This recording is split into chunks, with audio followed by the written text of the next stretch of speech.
નમસ્કાર, આવતીકાલેમાં આપનું સ્વાગત છે. અને આવતીકાલે કેવી રણનીતિ મદદરૂપ થઈ શકશે અને કયા સંકેતો પર નજર રાખવી જોઈએ એની ચર્ચા સાથે હાજર છું હું ઝરણા અલકંટી. તો આવતીકાલના માર્કેટ પર ચર્ચા કરતા પહેલા આજના માર્કેટને લગતા મુખ્ય સમાચારો પર નજર કરી લઈએ. બજારમાં સતત 5મા દિવસે તેજી સાથેનો કારોબાર. સેન્સેક્સ અને નિફ્ટીમાં 5% વધારેની તેજી સાથેનું ક્લોઝિંગ. નિફ્ટીનું 24,150ને પાર ક્લોઝિંગ. બેંક નિફ્ટીમાં પણ 350 પોઈન્ટથી વધારેનો ઉછાળો. મિડ કેપ અને સ્મોલ કેપ શેર્સમાં પણ તેજી રહી યથાવત. રિયલ્ટી, સરકારી બેંક અને કેપિટલ માર્કેટ શેરોમાં સૌથી વધુ તેજી. ત્રણેય ઇન્ડેક્સ લગભગ 1% વધ્યા. આશરે 4.5%ના ઉછાળા સાથે વાયદાના ટોપ ગેનર્સમાં સામેલ CDSL, જો કે આઈટી શેર્સમાં રહી વેચવાલી. NSEના DRHP ફાઇલ કરવાથી લગભગ 9% ઉછળ્યો ન્યૂ ઇન્ડિયા એશ્યોરન્સ. NSEમાં કંપનીની 1.42%ની હિસ્સેદારી. આ તરફ NSEના OFSમાં હિસ્સો નહીં વેચવાના સમાચારથી LICમાં લગભગ 3%ની તેજી. વાયદાના ટોપ ગેનર્સમાં સામેલ. ટાટા મોટર્સ કમર્શિયલ વ્હીકલમાં ભાવ વધારો. કંપનીએ કમર્શિયલ વ્હીકલના ભાવ 2.5% સુધી વધાર્યા. 1 જુલાઈથી કમર્શિયલ વ્હીકલની રેન્જમાં ભાવ વધારો લાગુ. 15 જુલાઈથી યુકેની સાથે FTA લાગુ થવાના સમાચારથી ટેક્સટાઇલ શેરમાં તેજી. એગ્રીમેન્ટ હેઠળ યુકે ભારતમાં ટેક્સટાઇલ, ગાર્મેન્ટ, કેમિકલ પ્રોડક્ટ પર નહીં લાગશે કોઈ ડ્યુટી. ત્યાં જ ભારત યુકેની વિસ્કી ઓટોમોબાઇલ્સ પર ઘટાડશે ટેક્સ. અને અમેરિકા અને ઈરાન વચ્ચે થયો સમજૂતી કરાર. MOU પર ટ્રમ્પ અને ઈરાનના રાષ્ટ્રપતિ પેસેસ્કિયાને કર્યા હસ્તાક્ષર. બંને દેશોની વચ્ચે અંતિમ કરાર માટે આગળ વધશે વાતચીત. ત્યારે આજની માર્કેટ એક્શનની વાત કરી લઈએ તો આજે પણ માર્કેટ લીલા નિશાનમાં મજબૂતી તરફ બંધ થવામાં ચોક્કસપણે સફળ રહ્યા છે. અને આજના ક્લોઝિંગ પર નજર કરી લઈએ. સેન્સેક્સ 0.33%ની મજબૂતી સાથે 77,409 ઉપર બંધ થયો છે. નિફ્ટીની વાત કરીએ તો 0.34%ની મજબૂતી નિફ્ટીએ પણ બતાવી અને 24,168 ઉપર નિફ્ટી બંધ થતો જોવા મળ્યો છે. મિડકેપમાં 0.41%ની મજબૂતી બની અને મિડકેપ જે છે એ 62,379 ઉપર બંધ થયો છે. અને ત્યારે જ આપણે નજર કરી લઈએ બેંક નિફ્ટી ઉપર. 0.66%ની મજબૂતી બેંક નિફ્ટીમાં બની. એટલે બેંક નિફ્ટી આજે આઉટ પરફોર્મન્સ બતાવ્યું છે. 57,963 ઉપર બેંક નિફ્ટીનું ક્લોઝિંગ આપણે જોઈ શકીએ છીએ. એડવાન્સ ડિક્લાઇન રેશિયો જે છે એ પોઝિટિવ રહ્યો છે. 1,773 સ્ટોકની અંદર આજે મજબૂતી સાથે લીલા નિશાનમાં કામકાજ બંધ થયા છે અને 1,347 શેર દબાણ સાથે બંધ થતા જોવા મળ્યા છે. હવે આજના ટોપ ગેનર્સ અને ટોપ લૂઝર્સ જોઈ લઈએ. ગેનર્સની સાથે શરૂઆત કરીએ. મેક્સ હેલ્થકેર 6.27%ની મજબૂતી સાથે આજનો ટોપ ગેનર કાઉન્ટર બન્યો છે. ત્યારબાદ ઇન્ટરગ્લોબ એવિએશન 3.5%ની મજબૂતી સાથે બંધ થયો છે અને ટ્રેન્ડમાં આજે પણ મજબૂતી યથાવત રહી છે. 2.48%ની આસપાસની મજબૂતી સાથે આ સ્ટોક આપણને બંધ થતો જોવા મળ્યો છે. અદાણી એન્ટરપ્રાઇઝ, BEL અને NTPC આ તમામ સ્ટોક પણ લગભગ 2%ની આસપાસની મજબૂતી સાથે બંધ થતા જોવા મળ્યા છે. હવે ઘટનારા સ્ટોક કયા રહ્યા છે એ જોઈ લઈએ. ઇન્ફોસિસ આજનો ટોપ લૂઝર કાઉન્ટર બન્યો છે 2.61%ના દબાણ સાથે. ત્યારબાદ ટાટા કન્ઝ્યુમર પ્રોડક્ટ્સ 1.16%નું દબાણ અને મારુતિ સુઝુકીની વાત કરી લઈએ તો ત્યાં પણ 1%નું દબાણ બન્યું છે. આ ઉપરાંત ટેક મહિન્દ્રા, TCS અને વિપ્રોમાં પણ 0.5% દબાણ બનતા જોઈ શકાયા છે. તો આપણે ટોપ ગેનર્સ, ટોપ લૂઝર કાઉન્ટર જોઈ લીધા છે અને હવે આવતીકાલના બજારની ચર્ચા કરવા માટે આપણી સાથે જોડાઈ રહ્યા છે SSJ ફાઇનાન્સના વિરલ છેડા. વિરલજી, સ્વાગત છે આપનું CNBC બજાર પર. Good evening. અને બજાર એક સતત મજબૂતી આપણને બતાવતું જોવા મળી રહ્યું છે. જે આ પીસ ડીલની સાઇન થઈ ચૂકી છે, એક પોઝિટિવ ખબર રહી છે અને બજારની મજબૂતી કન્ટિન્યુ થઈ છે. કઈ રીતે તમે જોઈ રહ્યા છો નિફ્ટીને? 24,168ના સ્તર પર આજનું ક્લોઝિંગ. હવે આગળ નિફ્ટી કયા સ્તર બનાવી શકે અને કેવી સ્ટ્રેટેજી નિફ્ટી માટે રાખવાની રહેશે? Good evening. અગર નિફ્ટી આપણે જોવા જઈએ તો ગયા સપ્તાહમાં આપણે જોઈ શકીએ છીએ કે નીચેમાં 23,000 આસપાસના બોટમ્સ બનાવેલા. એ રેન્જ ત્યાં ઓલા દિવસે ત્યાં 5 to 7 ડેઝ રેન્જ બાઉન્ડ હતું ને ત્યાર પછી આપણને થોડી બહુ અપસાઇડ મુવમેન્ટ પણ જોવા મળી છે. ઓલમોસ્ટ નીચેના લેવલથી 1,000 થી 1,200 પોઈન્ટ્સનો આપણે અપસાઇડ મુવમેન્ટ જોવા મળી છે અને આપણે જોઈ શકીએ છીએ અત્યારે 24,000 ઉપર છેલ્લા 2 દિવસથી ક્લોઝિંગ આપી રહ્યા છે. કરન્ટલી જોઈએ તો એક પોઝિટિવ સાઇન દેખાઈ રહી છે. ઉપરમાં જે એના રેઝિસ્ટન્સ છે તેના ઉપર પણ અત્યારે ક્લોઝ થાય છે. લાગે છે અહીંયાથી અપસાઇડમાં આપણને 24,400 થી 24,500 સુધીના લેવલ જોવા મળી શકે છે, જે કે એનો નેક્સ્ટ રેઝિસ્ટન્સ લેવલ છે. એ પણ અગર ક્રોસ કરે છે તો અપસાઇડમાં આપણને 25,000 પ્લસના લેવલ્સ પણ પછી આવનારા સમયમાં જોવા મળી શકશે. નીચેની બાજુ વાત કરીએ તો 24,000 અત્યારે ક્રુશિયલ સપોર્ટ્સ કહેવાય શકે છે.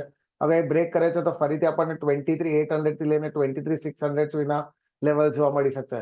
પણ આજે જે હિસાબે સાઇડવેઝ મુવમેન્ટ કરીને સેકન્ડ હાફમાં આપણને થોડું અપસાઇડ મુવમેન્ટ જોવા મળી છે, મને લાગે છે કાલે પણ આ સ્ટ્રોંગમાં કન્ટિન્યુ કરી શકે છે.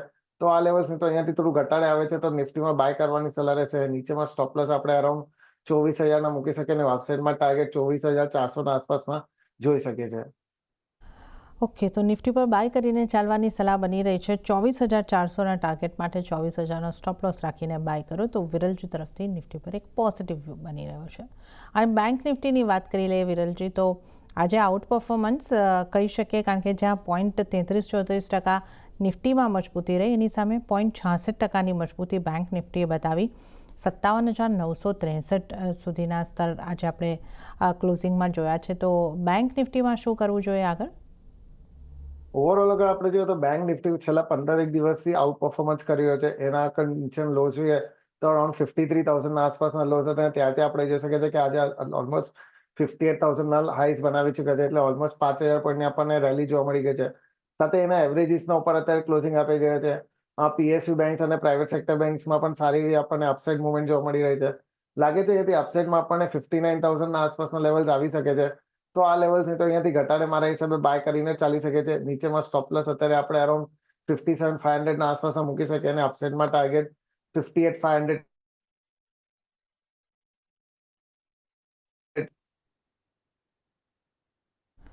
ઓકે, તો બેંક નિફ્ટી ઉપર પણ અહીં આગળથી એક પોઝિટિવ વ્યૂ બનતો જોવા મળી રહ્યો છે. અને બેંક નિફ્ટીના જે અહીં આગળથી આપણે વાત કરી કે એક સારી મજબૂતી આજે આપણને અહીં આગળથી જોવા મળી છે. તો નિફ્ટી, બેંક નિફ્ટી બંને ઉપર ખરીદારીની સલાહ બની રહી છે. બેંક નિફ્ટી માટે ટાર્ગેટ 58,500નો અને સ્ટોપ લોસ 57,500નો રાખવાની વિરલજી તરફથી સલાહ મળી રહી છે. ત્યારે જ હવે આપણે અન્ય નિષ્ણાતોની નિફ્ટી માટેની સ્ટ્રેટેજીની જો વાત કરી લઈએ, તેજી મંદીના જતીન ગેડિયાની સલાહ મળી રહી છે નિફ્ટી માટે બાર્ન ડીપ કરીને ચાલવાની. અને ટાર્ગેટ જે છે 24,350થી 24,400 સુધીના બની શકે છે. સ્ટોપ લોસ 23,980નો રાખવાનો રહેશે. તો બાર્ન ડીપ માટેના લેવલ જે છે 24,100ના રહેશે. 24,100થી બાય કરો 24,350, 24,400ના ટાર્ગેટ માટે. તો જતીનજી તરફથી ખરીદારી તરફનો વ્યૂ. હવે આપણે જોઈએ બોનાન્ઝા પોર્ટફોલિયોના વિરાટ જગડની સલાહ પર. એમણે પણ નિફ્ટીને કરંટ પ્રાઇસથી બાય કરવાની સલાહ આપી છે અને ટાર્ગેટ તેઓ જોઈ રહ્યા છે 24,400નો અને સ્ટોપ લોસ 24,100નો રાખવાની સલાહ મળી રહી છે. તો આપણા તમામ નિષ્ણાતો ખરીદી તરફની સલાહ આપી રહ્યા છે અને ત્રણેય નિષ્ણાતોના ટાર્ગેટ 24,400ની આસપાસના બની રહ્યા છે. તો આ એક નિફ્ટી ઉપર એક સ્પષ્ટ વ્યૂ બની રહ્યો છે. બાય કરીને ચાલવાનો અને 24,400ના ટાર્ગેટને ધ્યાને રાખીને ખરીદી કરીને ચાલી શકો છો. તો આપણે તમામ નિષ્ણાતોની નિફ્ટીની સ્ટ્રેટેજી જાણી છે અને હવે આપણે વિરલજી સાથે અન્ય સ્ટોક સ્પેસિફિક ચર્ચાની શરૂઆત કરીશું. વિરલજી, મેક્સ હેલ્થકેરથી શરૂઆત કરીએ. આજનો નિફ્ટી 50નો ટોપ ગેનર અને 6.25%ની મજબૂતી સાથે આ સ્ટોક બંધ થયો છે. તો આના ચાર્ટ તમને કેવા લાગે છે અને મેક્સ હેલ્થકેર માટે તમારી સલાહ કઈ રીતની બનશે? મેક્સ હેલ્થકેર અગર આપણે ઓવરઓલ ચાર્ટ જોઈએ તો આપણે જોઈ શકીએ છીએ કે લાસ્ટ યર ઓલમોસ્ટ ઉપરમાં 1,300ના આસપાસના હાઈસ બનાવ્યા. ત્યારથી આપણે ઘટાડો પણ સારો એવો જોવા મળે છે. ઓલમોસ્ટ નીચેમાં 900 સુધીના આપણને રેલી જોવા મળે છે. અપસાઇડના લેવલ છે આપણે જોઈએ તો ઓલમોસ્ટ 40%નું આપણે કરેક્શન જોવા મળ્યું હતું. ઓવરઓલ જોઈએ તો ડાઉનવર્ડ મૂવિંગ ચેનલનું એક ફોર્મેશન થયું હતું ને ગયા સપ્તાહે આપણે એમાં બ્રેકઆઉટ જોવા મળ્યું છે અને છેલ્લા 2 સપ્તાહથી આપણે જોઈએ તો વોલ્યુમ્સ પણ સારા થઈ રહ્યા છે. અપસાઇડમાં જોઈએ તો એને ઓલમોસ્ટ અરાઉન્ડ 1,100ના આસપાસ એક રેઝિસ્ટન્સ છે. એ પણ અગર ક્રોસ કરે તો મને લાગે છે અપસાઇડ મુવમેન્ટ હજી સારી એવી આપણને કન્ટિન્યુમાં જોવા મળી શકશે. ઓવરઓલ કાઉન્ટર સ્ટ્રોંગ દેખાઈ રહ્યું છે. અપસાઇડમાં ફરીથી શોર્ટ ટર્મમાં આપણને 1,200 થી 1,250ના લેવલ આવે એવું દેખાઈ રહ્યું છે. તો આ લેવલ્સને તો અહીંયાથી થોડું ઘટાડે આવે છે તો બાય કરવાની સલાહ રહેશે. નીચેમાં સ્ટોપ લોસ આપણે અરાઉન્ડ 980ના આસપાસના મૂકી શકીએ છીએ અને અપસાઇડમાં ટાર્ગેટ 1,200 થી લઈને 1,250ના જોવા મળી શકે છે. ઓકે, તો મેક્સ હેલ્થકેર પર ખરીદી કરીને ચાલવાની સલાહ બની રહી છે. 980નો સ્ટોપ લોસ અને 1,200 સુધીના ટાર્ગેટ અહીંયા આગળથી તમને જોવા મળી શકે છે. તો આપણે મેક્સ હેલ્થકેરની વાત કરી અને ત્યારબાદ ઇન્ટરગ્લોબ એવિએશનની વાત કરી લઈએ. આ સપ્તાહમાં સતત આ કાઉન્ટર મજબૂત થઈ રહ્યું છે. આજના દિવસની જો આપણે વાત કરીએ તો 3.5% મજબૂતી અને જો તમે પાછલા 3 દિવસની અંદર જોશો તો લગભગ 7.5% જેવું આ કાઉન્ટર સતત મજબૂત થતું લાગી રહ્યું છે. ક્રૂડની કિંમતોમાં જે ઘટાડો આવ્યો છે એનો એક સપોર્ટ, પણ ટેકનિકલી કેવો વ્યૂ વિરલજી આ કાઉન્ટર ઉપર તમારો બની રહ્યો છે? ઓવરઓલ ઇન્ડિગો એવિએશન પણ મેં સારું દેખાડ્યો છે. એના all time high almost around 6,200 ના આસપાસ હતા. ત્યારથી આપણે કરેક્શન્સમાં ઓલમોસ્ટ 40 to 50% કરેક્શન જોવા મળ્યું હતું. 4,000 ના નીચેના લોસ બનાવ્યા. ત્યાર પછી આપણે થોડું બહુ સાઇડ બેઝ મુવમેન્ટ કર્યા પછી આપણને અપસાઇડ મુવમેન્ટ જોવા મળી છે. બ્રેકઆઉટ પણ સારા વાર આવી ગયા છે. સાથે એવરેજીસના ઉપર ટ્રેડ કરે છે. વોલ્યુમ્સ પણ સારા થઈ રહ્યા છે.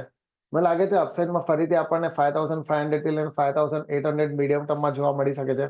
તો આ લેવલ્સની તો અહીંયાથી થોડું ઘટાડે પણ આવે છે. અરાઉન્ડ ફરીથી 4,900 ના આસપાસના લેવલ્સ તો બાય કરવાની સલાહ રહેશે. સ્ટોપ લોસ થોડું ડીપમાં અરાઉન્ડ 4,600 સુધીના આવશે. પણ અપસાઇડમાં ટાર્ગેટ આપણે 5,800 સુધીના જોઈ શકીએ છીએ.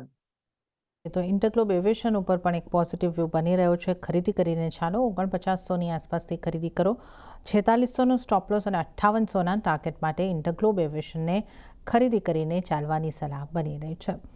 તો આ જ રીતની મજબૂતી જે આપણે પાછળ 3 દિવસમાં સારી મજબૂતી કન્ટિન્યુ થતી જોઈ રહ્યા છે, ટ્રેન્ડના કાઉન્ટરમાં પણ બની રહી છે. આજે 3.5% મજબૂત અને 3 દિવસમાં જોઈએ તો 15%થી વધારે આ સ્ટોક મજબૂત થયો છે. તો સતત મજબૂતી સાથેનું કામકાજ ટ્રેન્ડમાં પણ. ટ્રેન્ડને વિરલજી કેવી રીતે જુઓ છો? અને આ જો 3-4 દિવસમાં 15%ની મજબૂતી આવી ગઈ છે, તો હવે શું કરવું જોઈએ આ સ્ટોકમાં? ઓવરઓલ એમાં પણ આપણે જોઈએ તો એના જો હાઈસ હતા લાસ્ટ યર આપણે જોવા મળ્યા હતા 2024માં આપણે જોઈએ તો ઓલમોસ્ટ અરાઉન્ડ 5,500 ના આસપાસના હાઈસ હતા. ત્યારથી આપણે કરેક્શન્સમાં એમાં સારું એવું જોવા મળે છે. ઓલમોસ્ટ નીચેમાં 2,000 ના આસપાસના લોસ બનાવેલા, એટલે કહી શકાય છે ઉપરથી ઓલમોસ્ટ 60-70% આપણે કરેક્શન જોવા મળી ગયું હતું. ત્યાર પછી આપણે જોઈએ તો થોડું બહુ પુલબેક પછી આપણે સાઇડવેઝ મુવમેન્ટ પણ જોવા મળી હતી. ને અત્યારે જોઈએ તો આ સપ્તાહમાં આપણે વોલ્યુમ સાથે ઓલમોસ્ટ 15%ના આપણને રાઇઝ જોવા મળી ગયા છે. સાથે એના જો 50 વીકલી મૂવિંગ એવરેજ ને એ બધા છે એના ઉપર અત્યારે ટ્રેડ કરે છે. વોલ્યુમ્સ પણ સારા એવા થઈ રહ્યા છે. લાંબા સમય માટે કોને પણ લેવાય તો મારા હિસાબે આ લેવલ્સ નહીં તો અહીંયાથી ઘટાડે આવે છે તો લઈ શકે છે. ઓવરઓલ મારા હિસાબે નેક્સ્ટ 1 to 2 યર્સમાં આપણને ફરીથી 4,400 થી લઈને 4,800 સુધીના લેવલ્સ જોવા મળી શકે છે. શોર્ટ ટર્મ માટે અગર કોને કરો તો મારા હિસાબે થોડું વેઇટ કરવાનું રહેશે. જે હિસાબે નીચેના ભાવેથી 15-20%નું આપણને મુવમેન્ટ મળી ગયું છે. મને લાગે છે અહીંયાથી થોડું બહુ પ્રોફિટ બુકિંગ આવે ફરીથી 3,100 થી લઈને 3,000ના વચમાં તો એ લેવલ સારા રહેશે બાય કરવા માટે. ઓવરઓલ સ્ટોપ લોસ પછી આપણે અરાઉન્ડ 2,600 ના આસપાસ મૂકી શકીએ ને અપસાઇડમાં ટાર્ગેટ પછી આપણને 4,000 સુધીના જોવા મળી શકશે. પણ લોંગ ટર્મ માટે કોને પણ લેવો તો મારા હિસાબે આ લેવલ્સ પણ સારા છે. અહીંયાથી એવરી ડિપ્સમાં થોડા કરીને બાય કરી શકે છે. ઓવરઓલ સ્ટોપ લોસ અરાઉન્ડ 2,500 ના આસપાસ મૂકવાના રહેશે અને અપસાઇડમાં આપણને અરાઉન્ડ 4,800 ના લેવલ્સ નેક્સ્ટ 1 to 2 યર્સમાં જોવા મળી શકે છે. તો લોંગ ટર્મ માટે ટ્રેન્ડ અને તમે આ લેવલથી પણ ઘટાડે પણ ખરીદી કરીને ચાલી શકો છો. એવરી ઘટાડે ઓન એવરી ડીપ બાય કરીને ચાલી શકો છો. સ્ટોપ લોસ 2,500ની આસપાસનો રાખવાનો રહેશે અને 1 કે 2 વર્ષમાં તમને 4,800 સુધીના ટાર્ગેટ બનતા જોવા મળી શકે છે. તો પોર્ટફોલિયોમાં એડ કરીને ચાલો 2-1 વર્ષનો વ્યૂ હોય તો આ રીતનો એક સ્ટોક અહીંયા આગળથી આપણને જોવા મળી રહ્યો છે. ત્યારબાદ ટેક્સટાઇલ સ્ટોકની વાત કરી લઈએ વિરલજી. આજે આપણે સારો ઉછાળો જોયો છે. યુકે સાથે FTA થયા બાદ મોટાભાગના જે ટેક્સટાઇલ સ્ટોક છે એમાં ઉછાળો રહ્યો. વેલ્સપન ઇન્ડિયા 11% જેવો એક દિવસમાં ઉછળ્યો. ગોકુલદાસ એક્સપોર્ટ 7% જેવો ઉછળ્યો છે. તો આ સ્ટોક્સને કેવી રીતે જોવા જોઈએ? આ મેં ઉલ્લેખ કર્યો એ સિવાય અન્ય કોઈ સ્ટોક પણ જો આપને સારા લાગતા હોય તો જણાવશો. કરંટ લેવલ્સમાં મને ગોકુલદાસ એક્સપોર્ટ સારું દેખાઈ રહ્યો છે. છેલ્લા જોવા જઈએ તો 2-3 મહિનાનું સાઇડવેઝ મુવમેન્ટ ને બ્રેકઆઉટ આપણને જોવા મળે છે. સાથે એના એવરેજીસના ઉપર ટ્રેડ કરે છે અને વોલ્યુમ્સ પણ અત્યારે સારા વધી રહ્યા છે. કરન્ટલી પણ આપણે જોઈએ તો એના 3 મહિનાના હાઈ પર અત્યારે ટ્રેડ કરે છે. અહીંયાથી અપસાઇડમાં લાગે છે અરાઉન્ડ 850 થી લઈને 900 સુધીના લેવલ્સ આવી શકે છે. તો ઓવરઓલ કાઉન્ટર સારું દેખાઈ રહ્યો છે. આ લેવલ્સને તો અહીંયાથી થોડા નીચે પણ આવે છે તો બાય કરવાની સલાહ રહેશે. 730ના આસપાસના સ્ટોપ લોસ મૂકી શકે અને અપસાઇડમાં ટાર્ગેટ 850 થી 900ના રહેશે. તો ગોકુલદાસ એક્સપોર્ટ અને ટેક્સટાઇલ કાઉન્ટરમાંથી ધ્યાનમાં રાખો. કરંટ લેવલથી કે ઘટાડે તમે ખરીદી કરીને ચાલી શકો છો. 730ના સ્ટોપ લોસ અને 850 સુધીના ટાર્ગેટ બની શકે છે. તો આ ટાર્ગેટ માટે ખરીદી કરીને ચાલવાની સલાહ. અને ત્યારે જ હવે આપણે આ સાથે લઈશું એક નાનકડો બ્રેક અને બ્રેક બાદ વિરલ છેડા સાથે વધુ સ્ટોક્સની ચર્ચામાં આગળ વધીશું.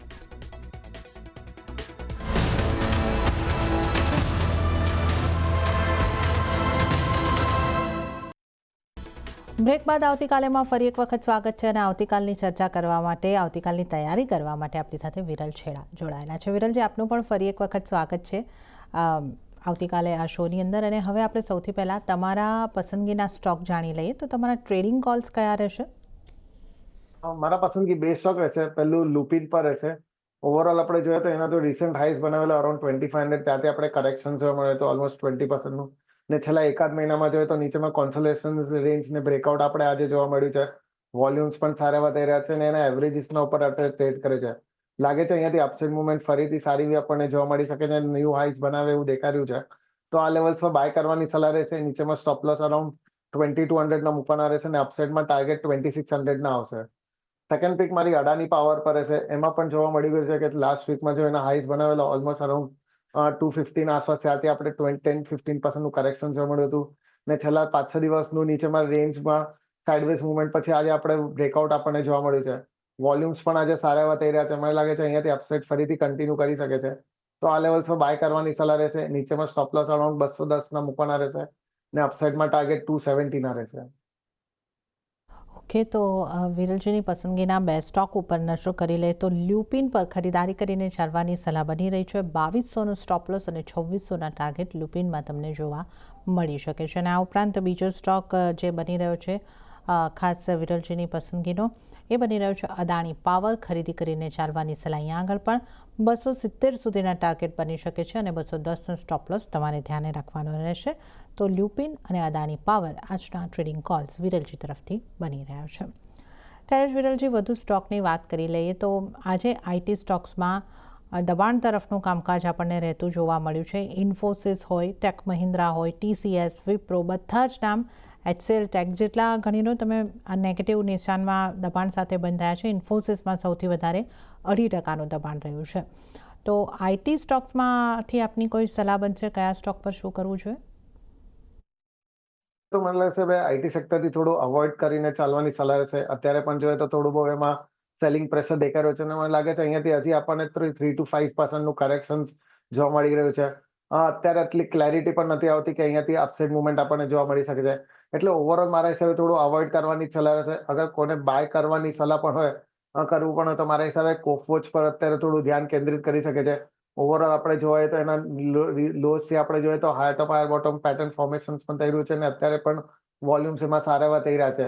અપસાઇડમાં જ્યારે પણ આ 1550 ને બધા લેવલ ક્રોસ કરશે તો મને લાગે છે ઉપરમાં આપણને 1650 થી 1750 સુધીના લેવલ્સ પણ મીડિયમ ટર્મમાં જોવા મળી શકે છે. તો ઓવરઓલ એ કાઉન્ટર મને અત્યારે પણ સારું દેખાઈ રહ્યું છે. નીચેમાં સ્ટોપ લોસ. ઓકે, તો અહીંયા આગળથી જે સલાહ બની રહી છે આઈટી સ્ટોક્સમાંથી, પહેલાં તો સલાહ એ બની રહી છે કે આઈટી સ્ટોક્સને હાલ અવોઇડ જ કરીને ચાલો. પરંતુ જો તમારે આઈટી સ્ટોક્સમાંથી કમ્પેરેટિવલી કોઈ સ્ટોકના ચાર્ટ સ્ટ્રક્ચર સારા લાગતા હોય, એવા કોઈ સ્ટોક પર ધ્યાન રાખવું હોય તો એક કોફોર્જ બની રહ્યો છે. તો આપણે આઈટી સ્ટોક્સની અહીંયા આગળથી વાત કરી. હવે ઓટો કાઉન્ટર્સની વાત કરી લઈએ. ઓટો કાઉન્ટર્સમાં આપણે જોઈએ તો કાઉન્ટર સ્પેસિફિક મૂવ રહ્યા. ટાટા મોટર CV, એના આજે આપણને એક સમાચાર બનતા દેખાયા હતા. એની એક અસર જે છે રહેતી દેખાઈ હતી. 2.5%ની આસપાસનો કિંમતનો વધારો જે છે ટાટા મોટર CVએ કર્યો છે અને ત્યારબાદ આ સ્ટોક પોઝિટિવમાં આપણને બંધ થતો જોવા મળ્યો છે 1.5%ની મજબૂતીની સાથે. અને PV પણ 1% મજબૂત રહ્યો છે. તો કઈ રીતની આપની સલાહ રહેશે ટાટા મોટર્સ અથવા અન્ય જો આપણે ઓટો સ્ટોક્સની વાત કરી લેવી હોય? ભાઈ ટાટા મોટર્સ પીવીને અત્યારે અવોઇડ કરવાની સલાહ રહેશે. ઓવરઓલ આપણે કાલે જોઈ શકે છે કે જે હિસાબે સેલિંગ પ્રેશર હતું, આજે થોડું સાઇડવેઝ જ મુવમેન્ટ કરી રહ્યો છે. પણ અગર એમાં ફરીથી અગર નીચેમાં 350 ને 5 ને બધા લેવલ્સ બ્રેક કરે છે તો મને લાગે છે ફરીથી આપણને અરાઉન્ડ 340 ના લેવલ્સ જોવા મળી શકે છે. તો અત્યારે મારા હિસાબે થોડું અવોઇડ કરવાની સલાહ રહેશે. ટાટા મોટર CVની પણ અગર વાત કરીએ તો આપણે અત્યારે જોઈએ તો એક રેન્જમાં ટ્રેડ કરે છે. ઉપરમાં જોઈએ તો એને અરાઉન્ડ 430 ના આસપાસના રેઝિસ્ટન્સ છે. ને નીચે બાજુમાં જોઈએ તો અરાઉન્ડ 390 ના આસપાસના સપોર્ટ છે. તો અત્યારે પણ રેન્જમાં ટ્રેડ કરે છે. એટલે ઓવરઓલ એમાં અગર બ્રેકઆઉટ આવે છે અપસાઇડમાં, ત્યાર પછી મને લાગે છે મુવમેન્ટ આપણને સારી એવી જોવા મળશે કે અપસાઇડમાં 500 સુધીના લેવલ્સ પછી આવી શકે છે. પણ હાલગડે મને લાગે છે એમાં પણ અત્યારે હજી થોડું સાઇડવેઝ મુવમેન્ટ થઈ શકે છે. અગર કોને બાય કરવું ઓટો સેક્ટર્સમાં તો મારા હિસાબે અત્યારે આ લેવલ્સ પર બજાજ ઓટો મને સારું દેખાઈ રહ્યો છે. 50 DMA નો સારો એવો સપોર્ટ લઈને ત્યાંથી આપણે છેલ્લા 3 દિવસથી પુલબેક જોવા મળે છે. વોલ્યુમ્સ પણ અત્યારે સારા એવા થઈ રહ્યા છે. તો 9,900ના સપોર્ટ સ્ટોપ લોસથી આ લેવલ્સ પર બાય કરવાની સલાહ રહેશે. અપસાઇડમાં ટાર્ગેટ આપણે 10,300 થી લઈને 10,500ના જોવા મળી શકે છે. તો બજાજ ઓટોમાં બાઇકની સલાહ અહીંયા કરતી બની રહી છે અને ત્યાં તમે એક ખરીદારી કરીને ચાલી શકો છો. તો ઓટો કાઉન્ટર્સમાંથી બજાજ ઓટો ઉપર ખાસ ફોકસ કરીને ચાલી શકો છો. બેંક્સની વાત કરી લઈએ. આજે HDFC બેંક આપણને પોઝિટિવિટી સાથે 1.5% પોઝિટિવિટી સાથે બંધ થતી જોવા મળી છે. અન્ય પણ પ્રાઇવેટ સેક્ટરની બેંક મજબૂતી સાથે બંધ થઈ છે. SBI PSU બેંકમાંથી જો વાત કરીએ તો SBI પણ 1.5% મજબૂતી સાથે બંધ થઈ છે. બેંક્સને આપ વિરલજી કઈ રીતે જોઈ રહ્યા છો? ત્યાં કયા કાઉન્ટર સારા લાગી રહ્યા છે આપને? ઓવરઓલ પ્રાઇવેટ સેક્ટર બેંકમાં જોઈએ તો મારા હિસાબે HDFC બેંક અત્યારે ઓવરઓલ સારું દેખાઈ રહ્યું છે. નો ડાઉટ એક્સિસ બેંક અને ICICI બેંક્સ પણ સારા છે. પણ કરન્ટલી મારા હિસાબે HDFC બેંકમાં આપણને સારી એવી મુવમેન્ટ જોવા મળી શકે છે. તો કરન્ટલી પ્રાઇવેટ સેક્ટર બેંક્સમાં જોઈએ તો HDFC બેંક સારું દેખાઈ રહ્યું છે. કરન્ટ લાગે છે અપસાઇડમાં 820ના આસપાસના કરંટ રેઝિસ્ટન્સ છે, તો એ લેવલ સુધી આવી શકે છે. પણ એ પણ બ્રેક કરે છે તો ઉપરમાં મારા હિસાબે 850 થી લઈને 900 સુધીના લેવલ્સ મીડિયમ ટર્મમાં જોવા મળી શકશે. ઓવરઓલ જે હિસાબે વોલ્યુમ્સ પણ અત્યારે થઈ રહ્યા છે, મને લાગે છે અહીંયાથી અપસાઇડ મુવમેન્ટ કન્ટિન્યુ સારી એવી કરી શકે છે. તો આ લેવલ્સ અહીંયાથી થોડું ઘટાડે પણ આવે છે તો બાય કરવાની સલાહ રહેશે. સ્ટોપ લોસ આપણે થોડો અરાઉન્ડ ડીપમાં 750ના આસપાસ મૂકી શકીએ છીએ ને અપસાઇડને ટાર્ગેટ્સ આપણે 850 સુધીના જોઈ શકીએ છીએ. પ્રાઇવેટ સેક્ટર બેંક્સમાં, પબ્લિક સેક્ટર બેંક્સમાં પણ લેવાય તો મારા હિસાબે SBI છે કે યુનિયન બેંક છે, એ બંને કાઉન્ટર્સ મને સારા દેખાય છે. અગર SBI ની પણ વાત કરીએ તો નીચેમાં આપણે જોઈ શકીએ છીએ સારા એવા કોન્સોલેશન્સ પછી આપણને અપસાઇડ મુવમેન્ટ કન્ટિન્યુ જોવા મળી છે. ને જે હિસાબે અત્યારે એમાં મુવમેન્ટ વોલ્યુમ્સ થઈ રહ્યા છે, મને લાગે છે 1100 થી લઈને 1150 લેવલ્સ આવી શકે છે મીડિયમ ટર્મમાં. તો ઓવરઓલ કાઉન્ટર આ સારું દેખાઈ રહ્યું છે. નીચેમાં સ્ટોપ લોસ આપણે અરાઉન્ડ 980ના આસપાસ મૂકી શકીએ છીએ. ને યુનિયન બેંકની પણ વાત કરીએ તો આજે આપણે ઓલમોસ્ટ 1.25%નો આપણને અપસાઇડ મુવમેન્ટ જોવા મળી છે અને વોલ્યુમ્સ પણ એમાં સારા એવા થઈ રહ્યા છે. એમાં પણ આપણે બ્રેકઆઉટ આપણને જોવા મળી છે. લાગે છે અહીંયાથી અપસાઇડમાં 190 સુધીના લેવલ્સ આવી શકે છે. તો કરંટ લેવલ્સ પર પણ બાય કરી શકે છે. નીચેમાં સ્ટોપ લોસ અરાઉન્ડ 165ના મૂકવાના રહેશે. ઓકે, તો અહીંયાથી યુનિયન બેંક અને SBI તેમજ પ્રાઇવેટ બેંકમાંથી HDFC બેંક ઉપર ખરીદી કરીને ચાલવાની સલાહ બની રહી છે. યુનિયન બેંક માટે 750નો સ્ટોપ લોસ અને 850ના માફ કરશો, HDFC બેંકના ટાર્ગેટ અને સ્ટોપ લોસની વાત કરી છે. યુનિયન બેંક માટે ટાર્ગેટ 190 અને 165નો સ્ટોપ લોસ અહીંયા કરતી બની શકે છે. ત્યારે જ વિરલજી, સમય થઈ રહ્યો છે હવે આપની પાસેથી રજા લેવાનો, તો આપના કોઈ ડિસ્ક્લોઝર? જે પણ સ્ટોક આપણે ડિસ્કસ કર્યા પર્સનલ હોલ્ડિંગ કે એના પર નથી, પણ કંપનીના ક્લાયન્ટ અને એસોસિએટની હોઈ શકે છે. જી વિરલજી, આપનો આભાર અમારી સાથે જોડાવા બદલ અને તમામ સ્ટોક્સ અંગે ચર્ચા કરવા બદલ આપનો આભાર. અને આ સાથે જ હાલ આવતીકાલેમાં આટલું જ. હાલ મને પણ આપશો રજા. વધુ અપડેટ અને સમાચારો માટે આપ જોતા રહો CNBC ગુજરાત. નમસ્કાર.